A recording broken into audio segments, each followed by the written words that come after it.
the Szpigalski scandal that has shaken Europe. Hungary erupts with accusations. And once again, Ukraine is at the center. Orbán claims a Ukrainian connection and drops an information bomb that is splitting the country. A 19-year-old IT specialist, secret meetings, hints at NATO, and shocking confessions from students. But is everything really that clear-cut? The opposition is sounding the alarm, accusing the authorities of blatant manipulation. A political attack before the elections is just the beginning. The polls are shocking. The government is rapidly losing support. The elections are just around the corner. And for Orbán, this could be the biggest blow in 16 years. Meanwhile, the streets are boiling and rallies are turning into clashes. NATO is getting out of control. Europe is on the brink of a political storm. Spy games, information wars, mass protests, and the struggle for power. Who is telling the truth, and will Hungary withstand this blow? Don't miss what's already happened. Hello, you're watching Ukraine Today. I'm Solomia Dolev, bringing you the latest events. Shock in Europe, a new spy scandal, and once again Ukraine is at the center of accusations. A political storm is sweeping over Hungary, and this time the thunder is so loud it's heard across all of Europe. Viktor Orbán's government is dropping a major information bomb, accusing Ukraine of recruiting spies. This is being reported by a Hungarian publication. Budapest publishes nearly an hour-long video of the interrogation of a 19-year-old IT specialist connected to the opposition party TISA. And immediately there are loud statements allegedly claiming that the young man worked for Ukraine and even had contacts with NATO structures. But what is really behind this story? In the video, the young man with the pseudonym Gandalf speaks. After the start of the full-scale war, he helped Ukraine fend off Russian cyber attacks. However, he later stopped this activity because, according to him, it became too radicalized. The intrigue deepens with another fact. The young man is not studying to be a cybersecurity engineer at a NATO-accredited center in Estonia. And in 2023, he came to Kyiv as a volunteer. It was there, according to him, that a mysterious meeting took place with a man named Davidov who offered him to join the cyber defense team. But attention, this is the key point. Gundalt himself only assumes that this might have been a recruitment attempt. And he says directly, the man seems suspicious to him, and this is where things get really interesting. Prime Minister Viktor Orbán immediately declares that the TV host admitted he was being recruited by Ukrainians.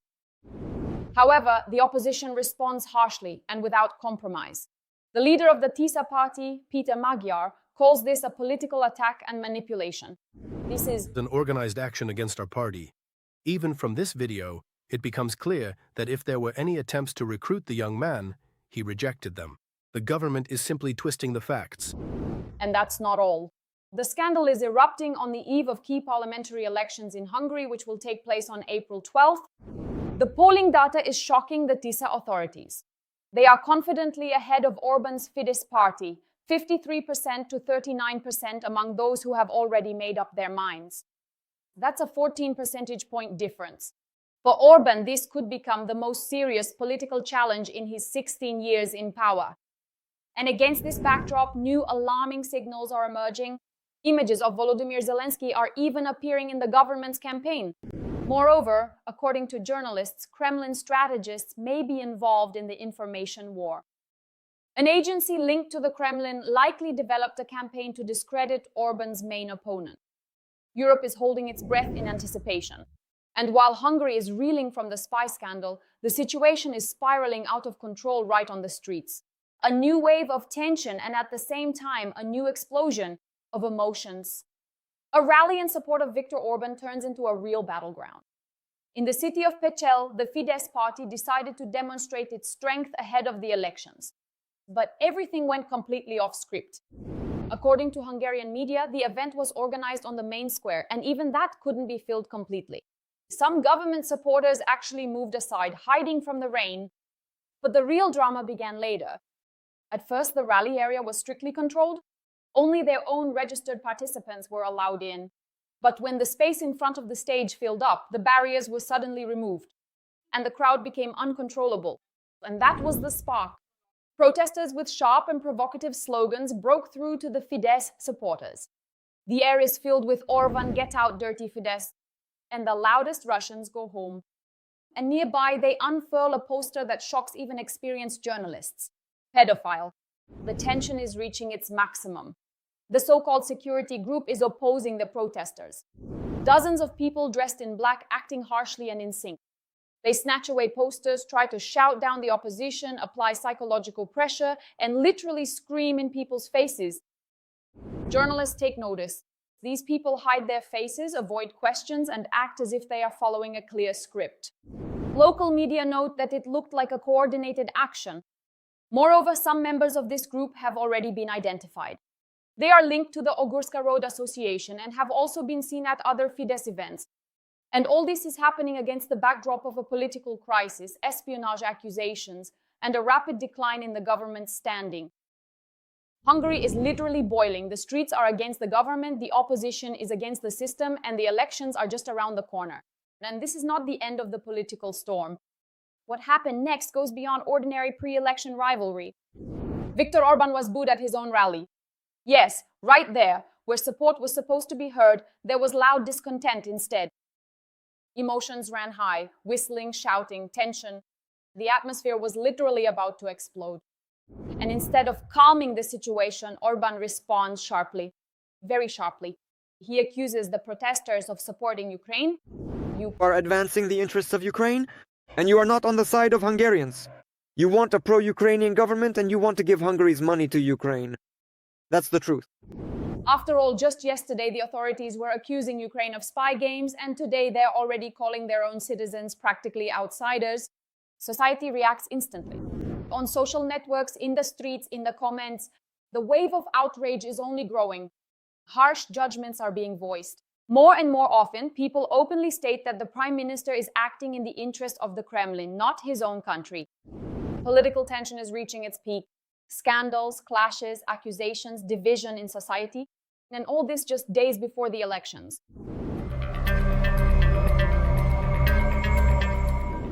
Polls are soaring and plummeting. Politicians are accusing each other of corruption, and recently even an intimate scandal has erupted. Political life in Hungary is boiling.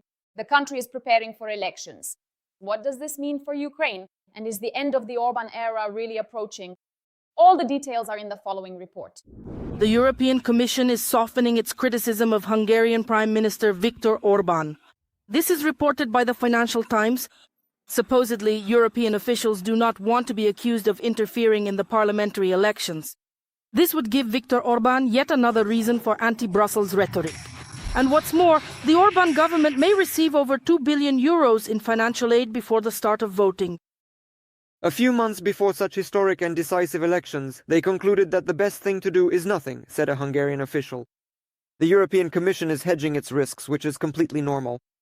Hungarian Prime Minister Viktor Orbán, who pursues a consistently anti-Ukrainian policy, at his recent meeting with the US Secretary of State, Marco Rubio complained that Ukraine is allegedly interfering in the Hungarian elections and funding opponents of his Fidesz party. We know that they are funding our opponents. We know how this is happening. This has been described, documented, and is widely known. But I want to emphasize once again, there is no need to be outraged. We need to realize that the current election campaign in Hungary has an international dimension, and we must win it. During the meeting with the US Secretary of State, Orbán mentioned that Hungarians are against Ukraine joining the European Union. He claims that this would drag Hungary into the war and destroy its economy. Orbán has repeatedly echoed Russian narratives about the war, has consistently blocked European initiatives to help Ukraine, and has also tried to obtain Russian energy resources, bypassing the EU. During the election campaign, in addition to his attacks on Kyiv, he also sharply criticized Brussels. He claimed that the real threat facing Hungary comes not from Russia, but from the European Union. Europe has decided to start a war by 2030. It not only wants or plans this, it has already decided. The elections in April will be the last in Hungary before the Great War, and the next government will have to address the issue of war and peace. Brussels is convinced that they will win. Russia on the territory of Ukraine. Preparations for war are underway everywhere except in Hungary and Slovakia. The entire election campaign of the Fidesz party is built on opposing Hungary to the rest of Europe and Ukraine.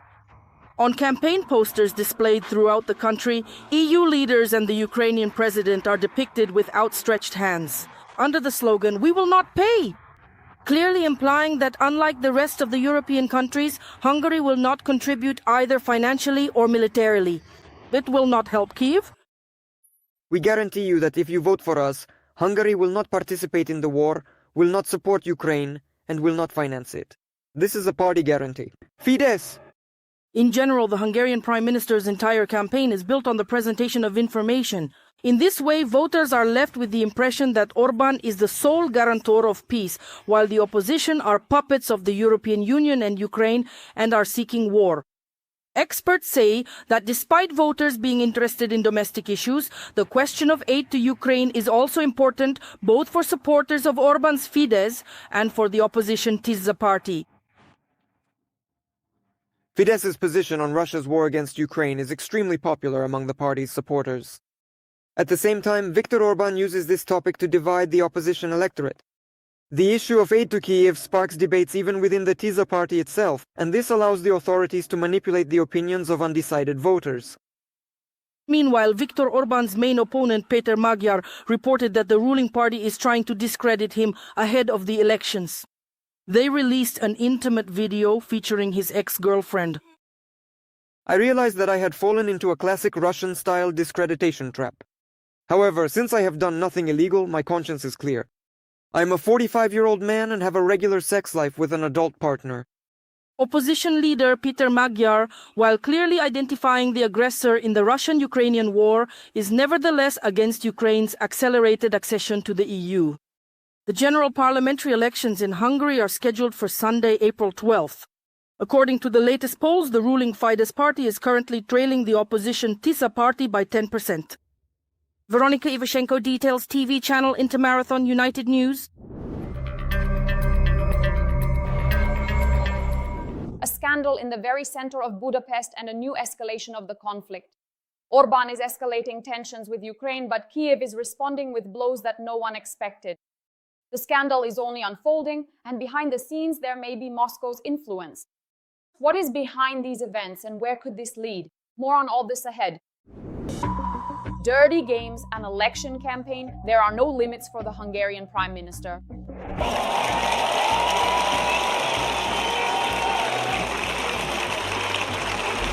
Orbán's election advertising has sparked a scandal. Photos of banners allegedly featuring Volodymyr Zelensky and a certain statement began circulating online. Remember, Uzhhorod is a Hungarian city. Borscht is a Hungarian dish. This is a classic and well-worn political strategy of an external threat, against which the people are strongly encouraged to unite and gather around their national leader. And of course, it is also deeply connected to the undeniable fact that Orbán has rather serious and long-standing ties with Russia. Szijjártó is constantly in Moscow. The Russians are helping to build a nuclear power plant. In other words, Orbán is essentially the main agent linking Russia to the European Union. So that probably also played a significant role, that Zelensky and Ukraine were chosen as the main targets for attacks during the election period. The Hungarian government has officially denied the existence of such posters, according to Russian media. Although Viktor Orbán is actively using the image of Volodymyr Zelensky in his election campaign, billboards featuring the Ukrainian leader alongside the head of the European Commission, Ursula von der Leyen, and Hungarian opposition leader Péter Magyar have been installed in cities across the country. Prime Minister Viktor Orbán and his team of political strategists are deliberately attempting to create a link between Magyar and Zelensky, and by extension Ukraine, in a calculated effort to manipulate the opinions of the voters. He frames his ultra-right isolationist position by saying that everything connected to Zelensky is bad, and therefore Magyar is bad as well. That's why he says, supposedly, we will form the government, meaning he and his party, if they win the elections, or otherwise Zelensky will. It's just a scare tactic, like a boogeyman story. Orbán is running an aggressive media campaign that is filled with disinformation. The main focus is to convince Hungarians not to support the rest of Europe in helping Ukraine. He also stated that these elections could be the last before a possible war if his party does not win. The grand and festive celebration he had spent so much time organizing for his friends and family was finally taking place at his home. So indeed, when they try to shape some kind of sovereign internal political stance for us and identify an external enemy. Earlier, the Hungarian Prime Minister blocked a €90 billion loan for Ukraine, accusing Kyiv of deliberately blocking the transit of Russian oil through the Druzhba pipeline, which was damaged as a result of Russian attacks. On March 17th, it became known that Europe had offered technical support for the restoration. The repairs may take about a month and a half, and such a decision could become a step toward unblocking financial aid and loans for the sovereign nation of Ukraine.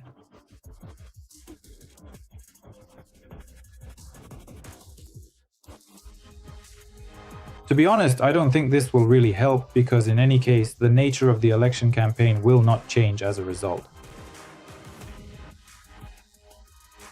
The entire process of voting involves citizens casting their ballots to choose representatives, followed by a careful counting of every single vote to ensure a fair and democratic outcome for the community. In Hungary is scheduled for April 12th, and it is being called the most serious challenge to Orbán's government. His party Fidesz is losing to the opposition coalition. Orbán could lose power. All the polls indicate this. That is, besides the polls, I think it's enough to look at the recent rallies for Orbán and against Orbán that took place in Budapest to understand that, to put it mildly, opposition sentiment in Hungary is popular. Of course, Orbán will oppose this, and not only by legal means. He has already engaged in manipulating electoral district boundaries before. I think this time too there will be no shortage of falsifications, and it is absolutely possible that Orbán's elections will be rigged. Well, and after that, I don't know, maybe there will be some protests. In other words, Orbán is really clinging to power with all his might. The era of Orbán, who has been in power for 16 years, is under threat, so he is doing everything possible to stay afloat.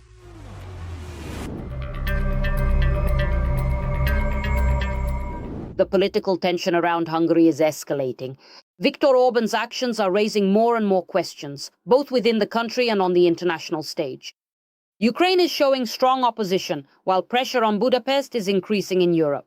Against this backdrop, there are speculations about Moscow's influence and possible consequences for the upcoming elections. What is really happening, and can this change anything? Hungary's political course? Let's break it down further. Hungary continues to put pressure on Ukraine and is once again making demands. This time, Hungary responded to Russia's statements about an alleged Ukrainian attack on a compressor station connected to the Turk Stream pipeline, and called it an attack against Hungary's sovereignty. Hungarian Foreign Minister Péter Szijjártó stated that the Turk Stream pipeline guarantees gas supplies to Hungary, and without it, supplying the country with gas would simply be impossible. Now, Ukraine has attacked the Turk Stream infrastructure in Russia, which supplies gas to Hungary. Without the Turk Stream pipeline, Hungary simply cannot safely receive gas from a geographical and physical standpoint. Ukraine's blocking of the Druzhba oil pipeline transit and this strike on Turk Stream are serious attacks against our sovereignty. However, Szijjártó did not specify exactly when this infrastructure was attacked. He has repeatedly claimed that Ukraine allegedly wants to attack Turk Stream, and the Russian dictator himself, Vladimir.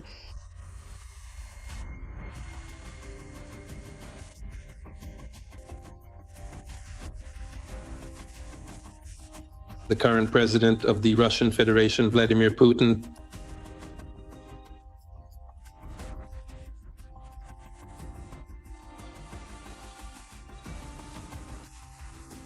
a peace process with an attempt to resolve things through diplomatic means. They are doing everything to provoke some kind of incident, and all this is happening against the backdrop of the upcoming elections in Hungary, which are scheduled for April 12th. In this election, Orbán has completely focused on the topic of foreign policy, and in particular on the topic of demonizing Ukraine. Why did he do this? Well, because he has nothing to boast about in terms of domestic policy. There is a high level of corruption, constant scandals, both corruption-related and otherwise, connected to him and members of his party. Deteriorating relations with Europe and generally with Hungary's neighbors. None of this is really an achievement that can be shown to voters to secure re-election. Just recently, the Prime Minister of Hungary, Viktor Orbán, claimed that the Ukrainian authorities are allegedly actively interfering in the Hungarian elections. According to him, the Ukrainian side cares about how the elections in Hungary will turn out, so it has decided to take part in the election campaign. According to the Hungarian Prime Minister, not only opposition Hungarian politicians will be active participants in these elections, but also the Ukrainian authorities and the President of Ukraine. We stand on the ground of common sense, so this should not surprise us. The President of Ukraine and Ukraine will be active participants in these elections, and we have to defeat them as well. We know that they are supporting our opponents. We know how this happens.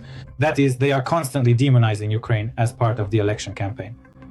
Most likely with the involvement of Russian political technologists as well as specialists from the Russian GRU, Orbán has bet on a foreign policy of demonizing Ukraine and demonizing Europe.